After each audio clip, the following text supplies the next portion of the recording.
Scarpins Avenue.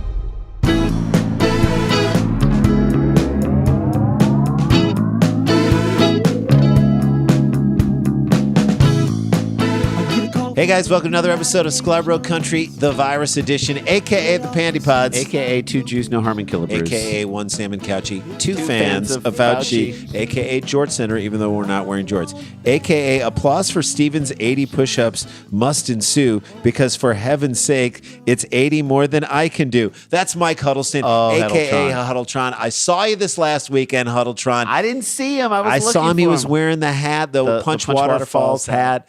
By the way, all of our merch still available. If you go to fluffycrate.com, you can get Sklarbro and type in Sklar. You can get all this amazing Sklarbro merch. And I'll say this, we're on Cameo. We love doing little messages for people. That's an alternative Hanukkah or if you want to get rid of the clutter, we will deliver a personal message. If you just look up Sklar Brothers on Cameo, it's a great way to send a holiday message to that person that you love. Let's do that, and let's jump into this story right away, shall we? Yeah. At this point in world quarantine, I think people are starting to lose it. Oh, I know I'm making bad decisions. Yep. That decisions that they'll ultimately regret. I try not to make decisions I will regret for a long period of time. So here's what you hope with your bad decisions. Is it something I can reverse? Can I... With an apology. That's right. Can I undo it with an apology? Can I reverse it some other way? Can I return this thing that I bought crazily at 3 a.m? Is it all just figurative egg on your face, which if you're wearing a mask, people won't be able to see it? Right. See, you're doing one other nice thing. It's covering up the bad thing you did, okay? So you're all good. What you don't want to do is go down like a rabbit hole of bad decisions that you cannot get out of. A spiral of That's sorts, what you don't want. Right? Like in this next story from Japan, it involves a pop band and one very bad decision. Which then led to other bad decisions. Right. He tried to get out of it. Oh, boy. He tried to reverse his first bad decision, but only made worse decisions. Bottom line, never underestimate the power of Japanese fandom. It could power the world at some point, but I think we need to harness it first. Here we go. When putting out your trash in Japan, you always have to be conscious of what you're putting on burnable garbage day. So that's a thing, Jay. That's a thing in Japan. So you have regular garbage day, or I guess day that Japan burns their trash. Right. Maybe it's the second Thursday of every month. So 3 Thursdays is going to be... How many people in Japan actually know what that is? What do you think, Ran? I'm assuming everyone in Japan knows what that is. One reason for this is Japan's complex recyclable classification system, which requires residents to sort their glass, plastic, metal, and paper items separately. That is incredible. That's a lot. The other reason, though, is that once you put something out as burnable trash, there's probably no hope of ever getting it back. That's what it is. Okay. And that's where we find ourselves in this story. First of all, I love that Japan has such a complicated recycling system. One that I'd say like Boulder. It reminds me of Boulder, Colorado. That was the closest thing we saw. When we went to Boulder, Colorado. This is the hardest thing I've ever had to do in my life was decipher where to throw our coffee cup. We got coffee, started walking around the streets, finished the coffee, and then we're like, okay, we got to throw this away. And then that was the most complicated thing. Because I was like, wait, is it? There's trash, there's recycling, there's composting. Isn't recycling composting? Or there's just decomposing things, and then there was a goat with its mouth open, just waiting. And you're like, all right, are we tossing? Who does this belong to? I just panicked and threw it in a mailbox. I was like, I know that's a federal You're not allowed crime. to throw trash in a mailbox, but hey, that's it. That's the way we felt in that scenario, and that is what Japan, I guess, has to deal with every single day. It is that complicated. It's a federal crime. But look, it's not as big of a mistake as the dude who made it what he did in this story. Takahiro Tsutsumi, a 45-year-old... So sue me for this. Sue me for it, right?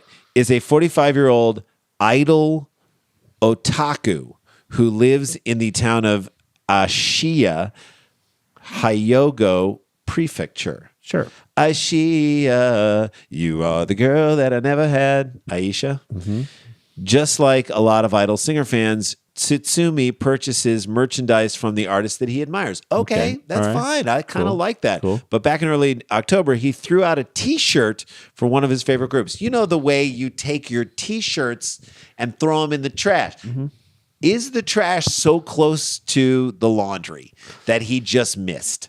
Or do you not have faith to go, give it to Goodwill? I just donated a bunch of stuff. So he threw it out on Burnable Trash Day, which he tried to reclaim it later. Mm-hmm. Wait, what is he doing? Why throw it away? Like, what did your idol artist do to you that caused you to want to throw it away? You got to start asking those questions. You do have to ask those questions. You can always turn the shirt into a rag, right? Use it to clean up the dirt around your house. We do that. He managed to deduce that his home's burnable trash gets taken to an incineration center in Osaka City's Nishi-Yodogawa district. So he contacted the facility and told them, I want you to return the female idol group t-shirt I threw away. What, do you just call up reception? How many times I've done this so many times, when you have an issue with someone, you call up and you tell your whole story of like what went wrong. My refrigerator isn't working and it's a new refrigerator and I'm not going to pay this amount of money and suddenly have a refrigerator that doesn't work. And then the person listens to your entire like 4-minute rant and is like, I'm not the person you need to talk to. I'm in reception. Yeah, that's it. I'll get you to the next person. You're like, really? I wasted that whole good performance on that. This is the quote, and I'm sure they're translating, but I want you to return the female idol group t-shirt I threw away. I want you to make me a better person. Make me not make mistakes. Right. I want you to take care of the thing that I did wrong. He threw it out. It's his mistake. When they got done laughing at him several minutes later, I assume they said, yeah, right. Nobody else threw it out for him. He threw it out. He made the mistake, and now he wants other people to correct that mistake. So that's some female pop idol hubris, if you ask me. Yeah. I'm pretty sure that the people of this facility wouldn't do this for actual members of that group. Yeah. Unfortunately, once it's in the trash, it's gone. Unfortunately for Tsutsumi, the incineration center staff had been working efficiently, and the delivery batch that included his idol shirt was now but smoke and ashes. So your problem is, by the way, even if it wasn't, that's what they're going to tell you. No one wants to they're like, yeah, let me look in the back and see if you can do it. And then they hold the phone for like 30 seconds. They're like, it's gone, man. It's not there, man. I looked hard. This is Japan, and Japanese workers work very hard, and they believe that honor is tied up in their work, which is something we don't have in our country. They're doing their job correctly. What was the documentary? The Factory? Yes. Was that China or was that? It was China.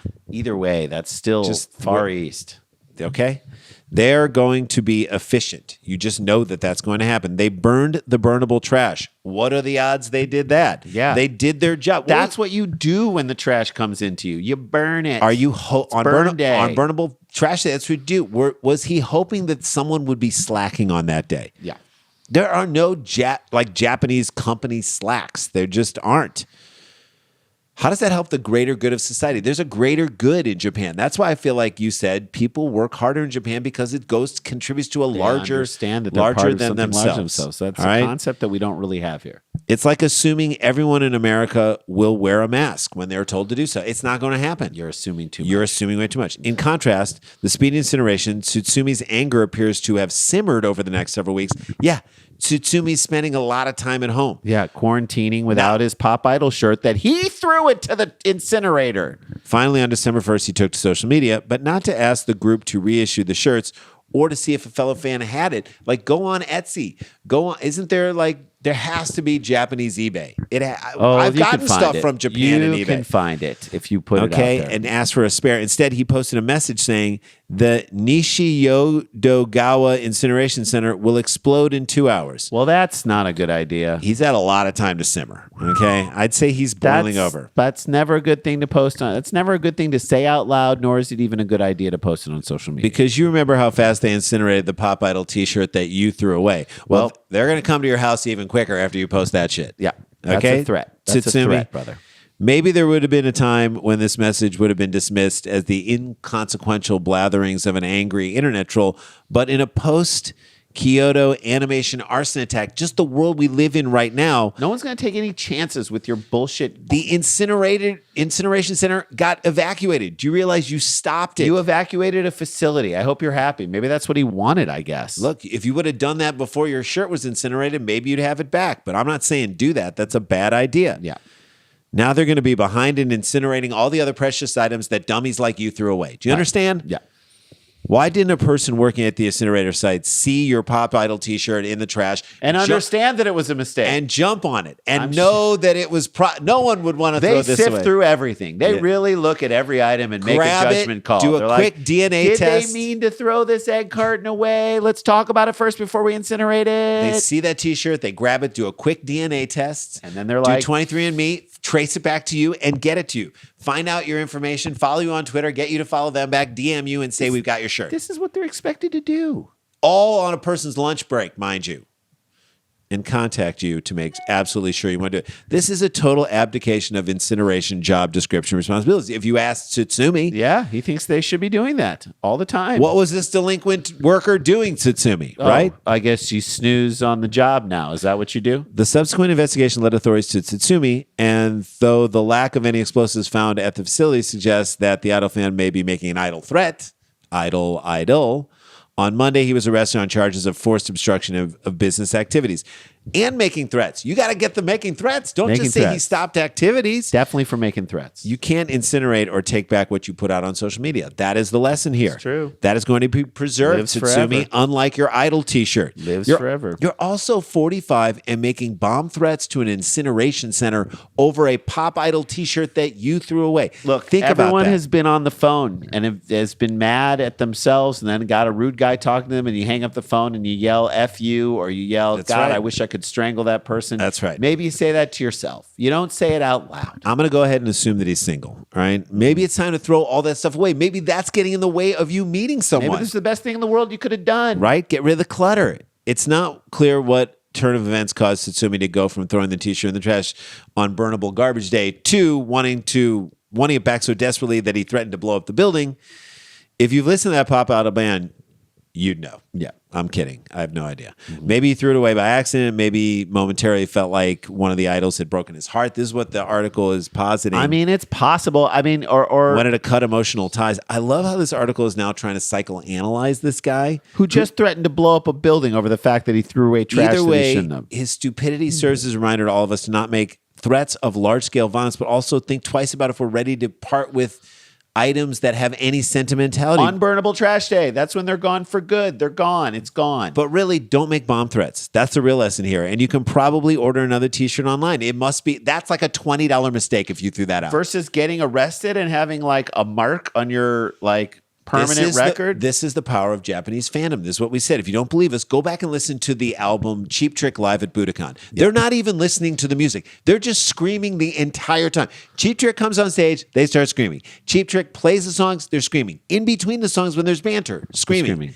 If you're Cheap Trick, you're like, what are we even doing here? Or why do we even ever come home? This is too much adulation. You'll hear the voices of Japanese youth singing in such a fervent way. It's the type of way that tells you if we throw away our Cheap Trick shirt, we're threatening to blow up the incineration plant. Exactly. That's what it is. And that's our first story, down in the books. All right.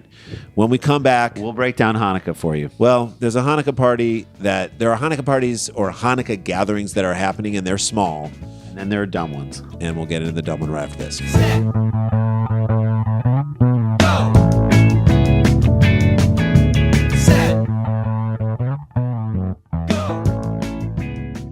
Hey, y'all, welcome back to the show. Want to remind you on January 16th, that's our next live Dumb People Town. We promote them all the time on the show because we love having you guys there. And you guys really showed up in awesome force this past weekend for the Dollop People Town with Mac Lethal. That was amazing. Great stories.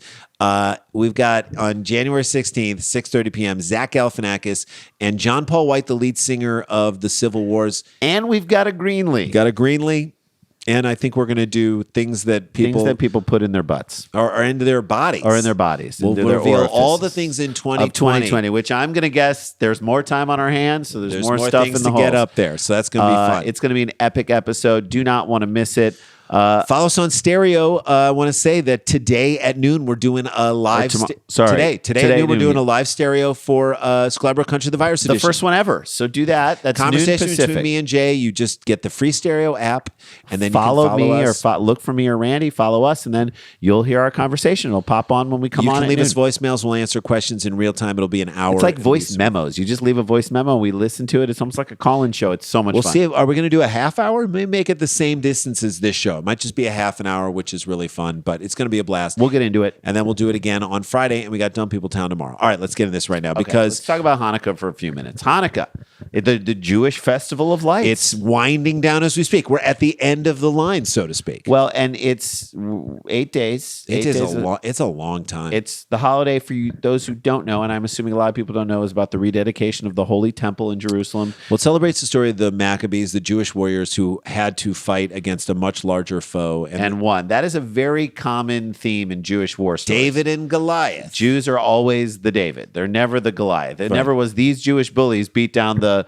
small David, these guys who were trying to fight that. That's never the story. And by the way, is that ever... Palestinians would disagree with you. There... Well, maybe you're right. And then there's, of course... I'm talking about in the old days. Stories of Jewish war stories that are in the Bible. That's right. And then, of course, there's a story of how they had oil lamps in the temple, only had enough olive oil. It was olive oil to last one night, but miraculously, the oil burned for 8 nights. Hence, the 8-night celebration of Hanukkah. And then there's a Jewish version of a dice game called dreidel, where you spin a 4-sided top, and depending on which letter it lands up, you either get the full pot, half the pot, nothing, or you have to put 2 little pieces of gelt in, and the gelt is chocolate. And then there's potato latkes, which are fantastic. They're fantastic. But here's the thing. If Hanukkah just existed in a vacuum, it would be great. But it doesn't, okay? It comes in the same month as Christmas. It butts up against Christmas, the greatest of all Christian holidays. I don't care. You got eggnog on Christmas. That's all you need to say. I thought about driving to a supermarket, getting a quart of eggnog and drinking it without letting my family know. Drink it in your car. That is You've got Yuletide Glee. Got great songs. There's great Christmas songs. Chestnuts roasting on an open fire. Cookies. You got a bearded man who makes toys for people north of Canada. Presents. Really, for everyone. Everyone. Everyone gets presents. Adults get presents. So Hanukkah's a victim of the vicinity of Christmas. Hanukkah is Andy Roddick to Christmas's Roger Federer. That's You're right. never going to be better than. You're not even going to beat it once. You think you could beat it once. It's not going to happen. So Hanukkah in America, because it's right next to Christmas, Jewish kids are probably like, we want to celebrate Christmas. And they bitch so long that finally, like, American parents were like, fine, we'll give you some presents. We'll give you one every night, I guess, for 8 nights. And the presents are not good. So, look, if you think about the law of averages of someone giving you presents, if someone gives you like 5 presents and 3 are good, that's unbelievable. 4, they're like, that's a high batting average for presents. Know if 3 out of 5 is batting 600, but I'm going to tell you something, you're batting 1,000. You're batting 1,000 at 3 out of 5. Now, Hanukkah's like, oh, we're going to do it over 8 nights? 3 out of 8 is batting. You're doing really well. You got to treat it like baseball stats today. You could probably kill it on 4 nights of Hanukkah. If you do really kill it on 4 nights, that you're doing amazingly well. And you can get good stuff on the 4th go around, maybe. But after that, you're into the socks. Yeah. You're into like bank calendars that were free. The mixed CDs. Nobody even has a CD player anymore. And a lot of homemade stuff. I remember one year on the 6th night of Hanukkah, we got the box that the present from the 2nd night of Hanukkah came in. We're like, there's nothing in here. They're like, yeah, you like the box. You remarked how much you liked the box on the first night. You guys were playing with the box for a while. It gets thin, right? Christmas, man. So you got to get like 2 or 3 good Christmas presents, and you've won. So the Jews got it wrong, right? Right? They should never have ever tried to go head to head Hanukkah to Christmas. That's like saying, I'm going to make a viral video today. You're not going to. You can't do it. It's impossible. There's a magic sauce that you can't calculate. So Hanukkah, this is what I believe. Hanukkah needed to acknowledge, or it needs to, it still can, needs to acknowledge that, hey, we're niche, all right? And come up with something that's different but still amazing. Like on Hanukkah, everyone gets foot massages or something like that. Just like the ancient rabbis decreed it to be, all right? Hanukkah, everyone, makes and flies a special kite. I'm just spitballing right here. I don't know if on Hanukkah we bake extra special sweet caramel filled toffee infused brownies. That's a Hanukkah tradition. Why can't that be a tradition? Yeah, like in the shape of dreidels. Of dreidels or stars. Amazing brownies. You make 8 trays of Hanukkah brownies. We're 3 weeks away from Hanukkah brownies. Like I'd be so excited. People would start getting Jones. This is the only time of year we have the Hanukkah brownies. This is the only time.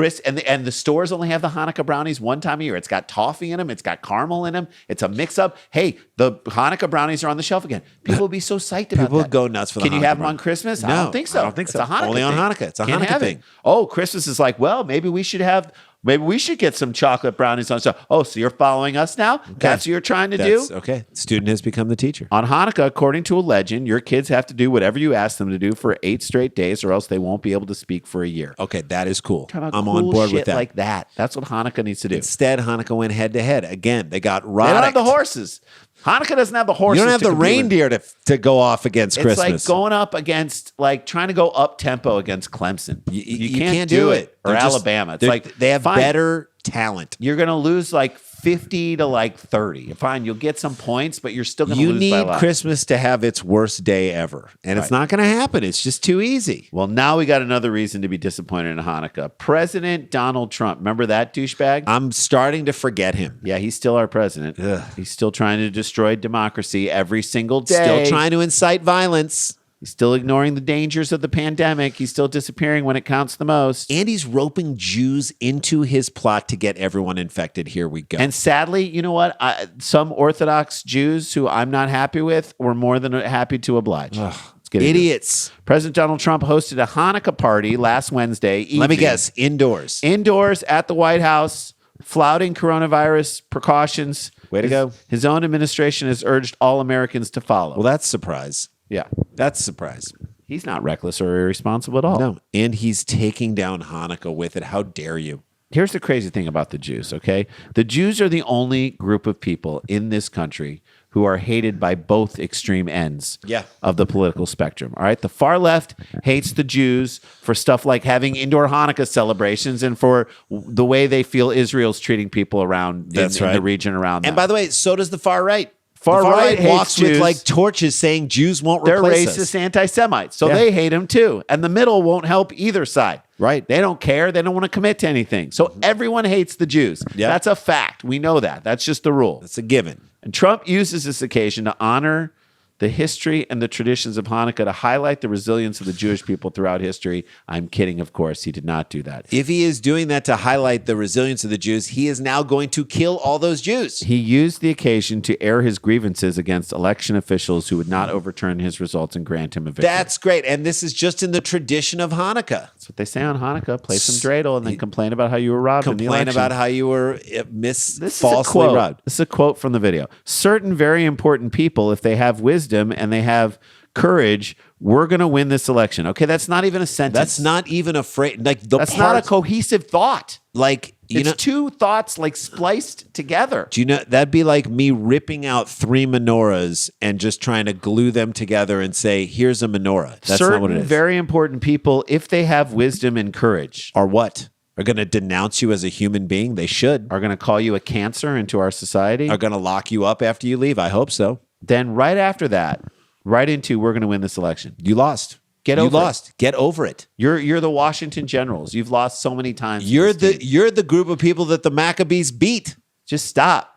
And to suggest that in a room full of Jews, that certain very important people can change the course of election results, of course, is going to be like a dog whistle to the far right that the Jews are the very people and that the anti-Semites say they are. Yeah. That a they can control the small election. group of people controlling the society. And if the Jews control the media, then why does Trump hate the media? That's what I want to know.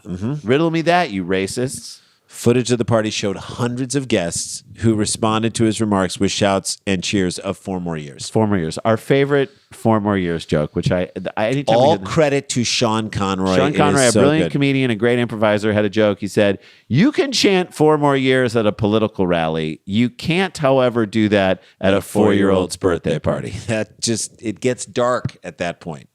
Hundreds of guests indoors. He literally wants people to die, right? It's that simple.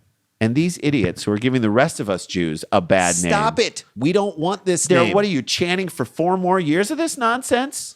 Attendees could be heard coughing. Well, that's a good thing. That's just Jews, though. Yeah. That's just, watch any bar mitzvah video. If there are older Jews, you'll hear that throughout everybody's bar mitzvah video. every Everyone. bar mitzvah video, every wedding, somebody is like hacking up a lung. I'm also positive that these guys were spreading COVID. Yeah. There are Nazis out there who couldn't do what this COVID thing is doing to these Jews. Through Trump administration, they have authorized the transition to that. Okay, let me take this again. Though Trump's administration has authorized the transition to that of President Joe Biden, President-elect Joe Biden, the president himself has refused to concede the election. Okay, we know that to this point. And he doesn't care about Hanukkah, obviously. Right. Even his daughter, she's Jewish now. Her husband is Jewish. He doesn't care about the Jews at all. He doesn't care that these people put their lives in jeopardy at this event. All he cares about is another chance. Okay, there's another moment for me to get onto a stage. People take videos and I can complain about how people wrong me. It's another rally. And he's a loser, and he won't admit it. He could come back and host The Biggest Loser on NBC. I wonder if he's going to challenge Time Magazine's Person of the Year. He lost that. Lost Georgia 3 times. Lost Pennsylvania 2 or 3 times. Lost his mind years ago. He's a tremendous loser. One of the biggest losers of all time.